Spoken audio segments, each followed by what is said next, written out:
Assalamualaikum warahmatullahi wabarakatuh. Ya, kali ini kita akan lanjutkan topik tentang uji beda atau t-test. Ya, masih dengan saya Dian Nirmala. Baik, subtopik kali ini adalah tentang uji beda berpasangan atau paired sample t-test. Ya, nah paired sample t-test atau uji beda uji T sampel berpasangan ini adalah salah satu desain eksperimental yang paling umum. Itu adalah desainnya prapaskah atau pre-post. Ya. Studi jenis ini seringkali terdiri dari dua pengukuran yang dilakukan pada subjek yang sama, satu sebelum dan satu setelah pengenalan pengobatan atau stimulus. Jadi kalau Anda pernah mendengar misalnya before sama after ya, misalnya sebelum pakai produk ini kita masih katakan masih jelek ya, setelah pakai produk ini jadi glow up seperti itu. Nah, itu bisa diuji dengan menggunakan paired sample t-test. Oke, ide dasarnya sederhana. Jika perlakuan tidak berpengaruh, maka perbedaan rata-rata antara pengukuran sama dengan 0 dan hipotesis 0 berlaku. Di sisi lain, jika perlakuan itu memiliki pengaruh, jadi baik sengaja atau tidak disengaja, perbedaan rata-rata bukan 0 dan hipotesis 0 ditolak. Jadi intinya kita melihat sebelum dan sesudah ada bedanya atau tidak. Nah, prosedur paired sample t-test ini digunakan untuk menguji hipotesis ya, tidak ada perbedaan antara dua variabel. Jadi asumsinya hipotesis nolnya adalah dua variabel itu tidak berbeda. Nah, tujuan kita adalah menolak H0 dan menerima H alternatif. Nah, data dapat terdiri dari dua pengukuran yang dilakukan pada subjek yang sama atau satu pengukuran yang dilakukan pada pasangan subjek yang cocok, yang sudah dicocokkan. Nah, selain itu, prosedur ini nanti akan menghasilkan pertama yaitu statistik deskriptif untuk setiap variabel yang diuji, kemudian korelasi Pearson ya antara setiap pasangan berikut signifikansinya. Kemudian dia juga nanti prosedur ini dia akan menghasilkan interval kepercayaan atau confidence interval, tingkat keyakinan untuk perbedaan rata-rata. Biasanya 95% defaultnya, tapi Anda bisa tentukan sendiri. Nah, selanjutnya di sini ada satu case ya. Case-nya adalah does diet make a difference. Jadi apakah diet ini membuat perbedaan? Jadi sebelum sama sesudah diet ini ada bedanya atau enggak? Jadi kasusnya seorang dokter sedang mengevaluasi diet baru untuk pasiennya dengan riwayat penyakit jantung dalam keluarga. Untuk menguji keefektifan diet ini, 16 pasien menjalani diet selama 6 bulan.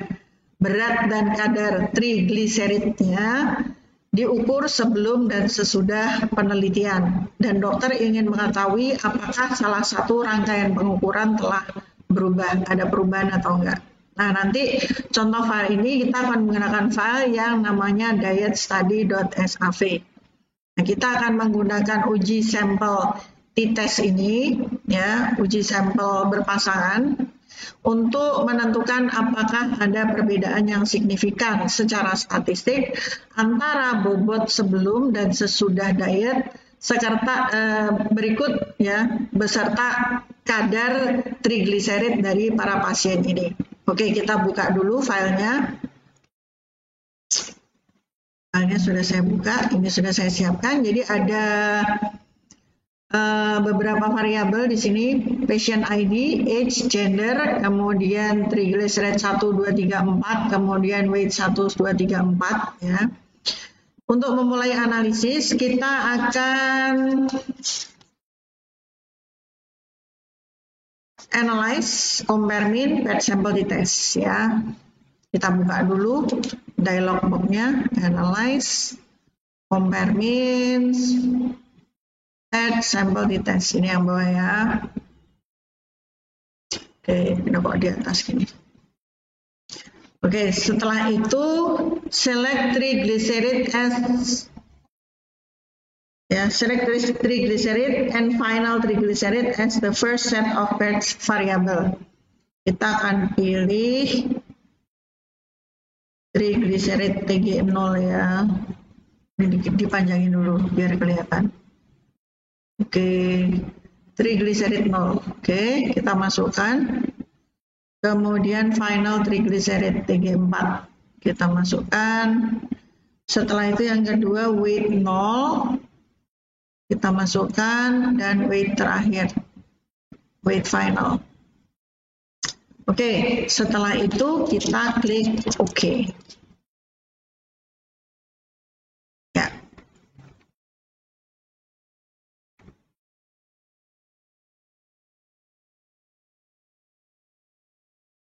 Maka di sini muncul batch sample statistik ya, batch sample statistik.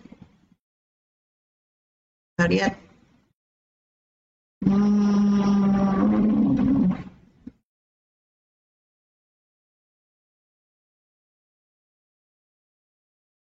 Ya, hasilnya ini. Oke, batch sample statistik.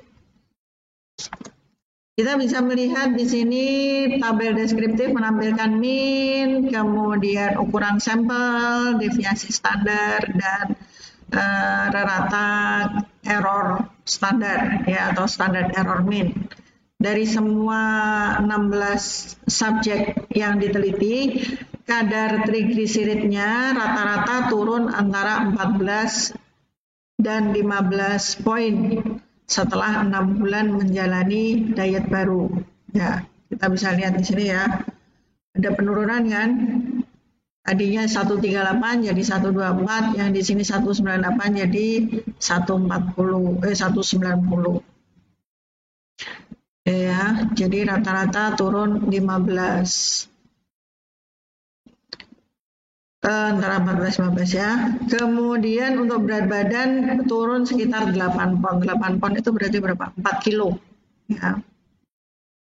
Kemudian standar deviasi untuk pengukuran sebelum dan sesudah diet mengungkapkan bahwa subjek lebih bervariasi dalam hal berat badan daripada dalam trigliserid. Taunya dari mana? Dari sini.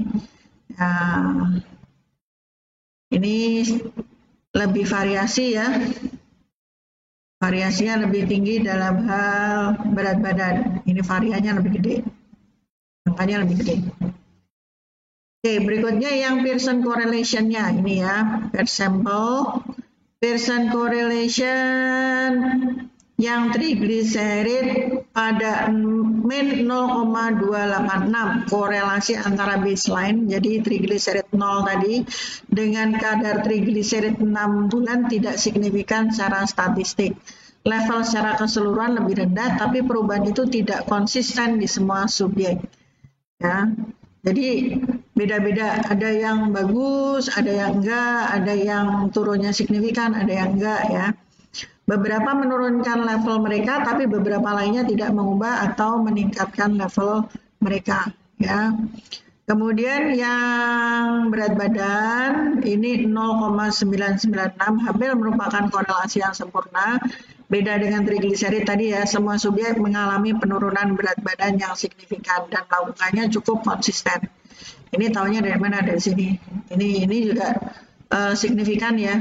Yang ini nggak signifikan, di atas 0,05, yang ini di bawah 0,05. Ini mendekati 1, yang ini min 0,286. Oke. Ya, kemudian ini Pearson correlation tadi ya. Berikutnya adalah paired test table. Dari paired test table ya, kolom rata-rata atau mean dalam tabel UJT sampel berpasangan atau paired sample t-test ini menampilkan perbedaan rata-rata antara pengukuran trigliserid dan berat badan sebelum diet dan 6 bulan setelah diet. Jadi ada selisihnya. Selisihnya ini tadi ya, 14, yang ini selisihnya 8 pon. Kemudian standar deviasi, kolom standar deviasi menampilkan standar deviasi atau simpangan baku dari perbedaan rata-rata. Nah, ini kita lihat simpangan baku yang bagus adalah yang kecil. Semakin kecil simpangan bakunya semakin bagus. Ya, kalau kita lihat di sini simpangan bakunya malah lebih besar daripada reratanya. Yang kita harapkan simpangan baku ini skornya lebih rendah daripada mean. Ya, kemudian standar error mean ini memberikan indeks variabilitas yang dapat dilacak dalam sampel acak berulang dari 16 pasien yang serupa dengan yang ada dalam penelitian ini. Jadi ini standar errornya setelah diacak, ternyata ini tetap aja gede, ya ini jadi lebih kecil ya. Kemudian 95% confidence interval of the difference memberikan perkiraan batas di mana perbedaan rata-rata sebenarnya terletak pada 95%. Jadi angka ini bisa Anda sesuaikan sendiri. Kalau butuh 90 ya 90, butuh 95 ya 95. Ya, 95% dari semua sampel acak yang memungkinkan dari 16 pasien yang serupa yang berpartisipasi dalam penelitian ini. Kemudian T hitung atau T statistik ini diperoleh dengan membagi selisih rata-rata dengan kesalahan rata-rata kesalahan standar atau standar error tadi ya. Kemudian ini degree of freedom ya 16 dikurangi 1. 16-nya dari sini ya dikurangi 1. Kemudian signifikansi menampilkan probabilitas memperoleh statistik yang nilai absolutnya sama atau lebih besar dari statistik T atau T hitung yang diperoleh. Jadi ini sudah kelihatan. Ini bedanya ternyata lebih signifikan yang berat badan. Kalau yang nilai trigliseridnya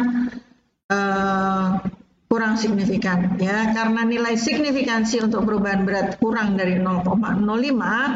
Maka kita dapat simpulkan bahwa rata-rata penurunan berat badan 8,063 pon per pasien bukan karena kebetulan dan dapat dikaitkan dengan pola makan. Namun signifikansi yang lebih besar daripada 0,5 atau 0,10 ya untuk perubahan kadar trigliserid menunjukkan pola makan tidak menurunkan kadar trigliserid secara signifikan. Oke. Ya. Ini hasilnya tadi. Nah, sebagai ringkasannya di sini jadi uji beda atau t-test ya, paired sample berpasangan ya, paired sample t-test ini cocok jika dua rata sampel atau sampel means tadi saling dikaitkan. Nah, jadi skor perbedaan diasumsikan mengikuti distribusi normal. Jadi pokoknya Anda modalnya box plot itu aja deh. Pastikan datanya sudah normal atau belum. Jadi terutama yang terkait dengan kemiringan. Sebelum menjalankan uji T, Anda dapat menilai distribusi skor perbedaan dengan memeriksa histogram ya atau variabel perbedaan yang dihitung. Nah, variabel uji kalau ada nilai ekstrimnya atau outliernya ini harus dicek terlebih dahulu. Jadi Anda tetap harus pakai box plot sebelum melakukan ini. Jadi jika Anda menghitung selisih antara variabel berpasangan, Anda dapat menggunakan prosedur one sample t-test ini sebagai alternatif. Nah, itu tadi paired sample t-test. Udah capek belum? Dulu. Kita rehat dulu sejenak. Nanti setelah itu Anda tonton lagi video berikutnya yang akan kita lanjutkan dengan uji beda sampel independen atau independent sample t-test. Ya, masih dengan Diah Nirmala. Ya. Baik, Assalamualaikum warahmatullahi wabarakatuh. Tetap semangat, oke?